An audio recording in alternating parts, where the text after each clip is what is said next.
So yeah, my name is McGrandle, Capital Works Manager and the Centre Borough Council. So I'll be responsible for overseeing the construction phase of the project.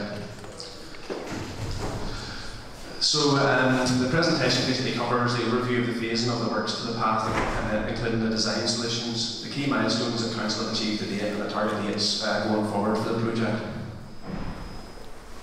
So the project itself is basically split into three phases. So there's section A, which is the old Castle Road retaining wall section. It's identified by the green line in the bottom left-hand corner here. Section A also comprises of the upper path as well. Section B then is the red line, and that's the lower coastal path. And section C is the cliff top path, which is identified by the blue line. So this is the current condition of the old Castle Road, which forms part of section A. So as you can see, the retaining wall and the sheet pile is in failure here. Part of the reason for this is the fact that our geotechnical engineers have identified that the top two meters of the slope is actually, it's like jelly, it's actually moving. So that is actually moving down the slope and actually pushing the retaining wall out, which in turn is actually pushing the sheet piling outwards towards the sea. So this is one of the photographs here, which basically shows you the impact of that. You can see yourself that the sheet piling is actually being pushed out to the left, and the retaining wall itself is actually starting to overturn, which in turn is actually impacting on the surface of the path. Here's a couple of photographs then, one from on the left from July 2017, and then the one on the right is from June 2018, which basically you can see yourself the amount of movement that's actually managed to shear the handrails apart. And then also there's a large crack in the path itself, and you can just see how much it's actually changed in just over a year. So this is the proposal for section A then.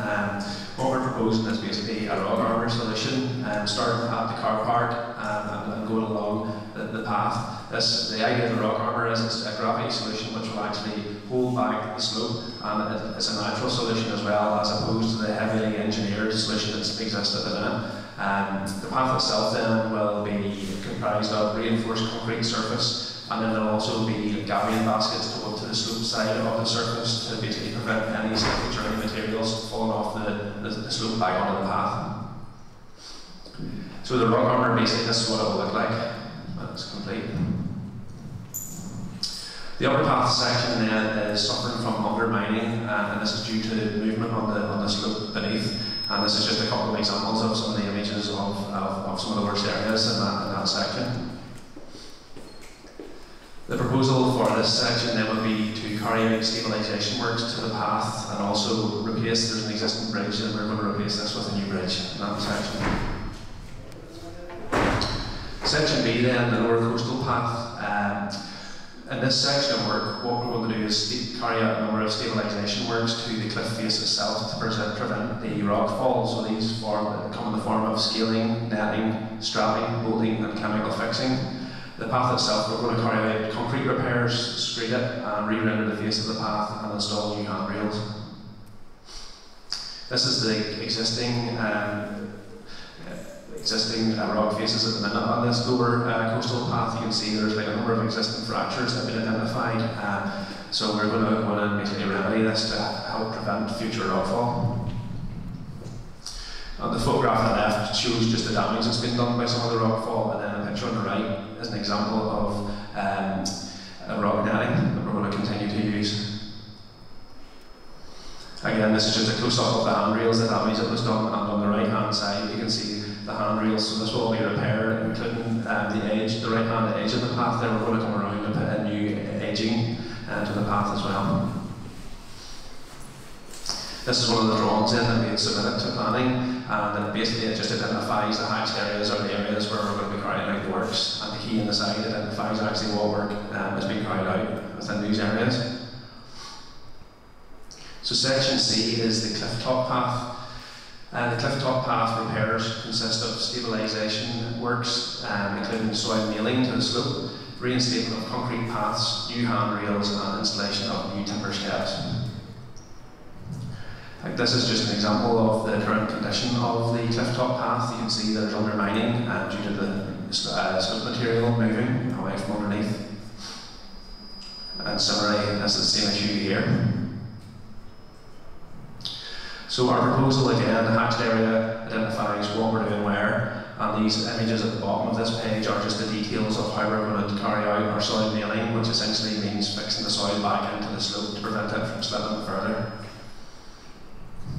So some of the key milestones achieved to date by council, we started GPS monitoring on the path last March, and in April time we got a report based on the GPS data that showed the path had moved.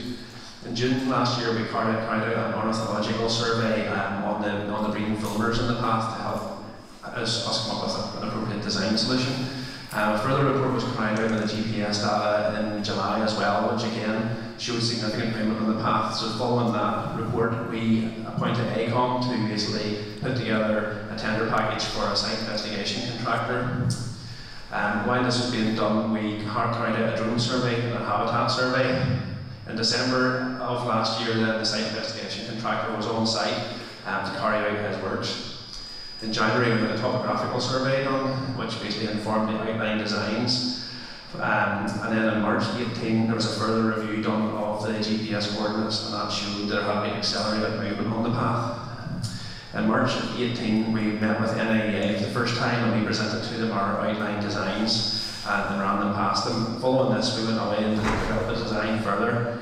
We had a geomorphological report completed, which basically is a report into coastal processes and how sediment movement would be affected by what we were proposing to do to the path. We had then another follow-up meeting with NIEA.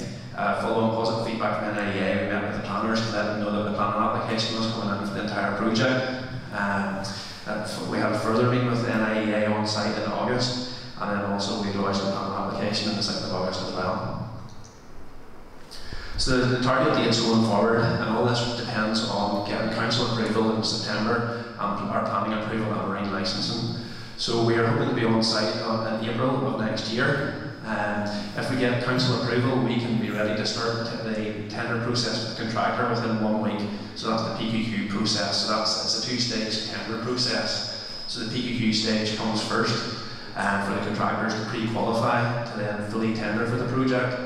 The tender for the project will commence then after we receive our planning approval and our marine licence. So that we think will take around 6 months. So we assume that will come in February 2019, which will allow us then to go out to tender properly for the contractor at that stage. We hope to turn that around within 2 months. And as I say, get on site in April 2019 with Section A completed in December of 2019 and Section B and C completed in February 2020. And as I say, it's all subject to planning and marine licensing.